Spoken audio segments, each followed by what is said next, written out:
Kochi കളമശ്ശേരിയിൽ 2ാം class വിദ്യാർത്ഥിക്ക് meningitis സ്ഥിരീകരിച്ചു. Kalamassery saint Paul സ്കൂളിലെ വിദ്യാർത്ഥിക്കാണ് രോഗം സ്ഥിരീകരിച്ചത്. രോഗലക്ഷണങ്ങളോടെ 6 കുട്ടികൾ ഐസിയുവിൽ. വിവരങ്ങളുമായി സഹിൻ ആന്റണി ചേരുകയാണ് കൊച്ചിയിൽ നിന്നും. സഹിൻ, കൊച്ചിയിൽ മെനിഞ്ചൈറ്റിസ് സ്ഥിരീകരിച്ചിരിക്കുകയാണ്. കുട്ടിയുടെ ആരോഗ്യസ്ഥിതി എങ്ങനെയാണ്? ഈ രോഗലക്ഷണങ്ങളുള്ള കുട്ടികളുടെ ആരോഗ്യാവസ്ഥയും എങ്ങനെ? ലക്ഷ്മി പറഞ്ഞതുപോലെ തന്നെ കൊച്ചിയിൽ മെനിഞ്ചൈറ്റിസ് സ്ഥിരീകരിച്ചിരിക്കുകയാണ്. കളമശ്ശേരിയിലെ സെന്റ് പോൾ സ്കൂളിലാണ് മെനിഞ്ചൈറ്റിസ് സ്ഥിരീകരിച്ചത്.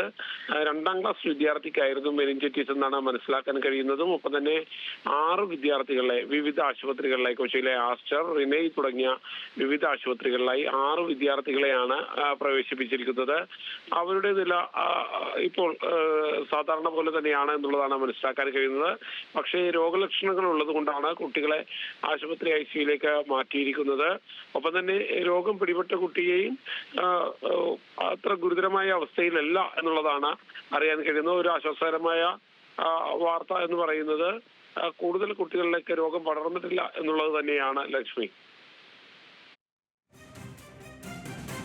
ഇപ്പോൾ സഹിൻ ആന്റണിയാണ് കൊച്ചിയിൽ നിന്നും വിവരങ്ങൾ പങ്കുവച്ചത്.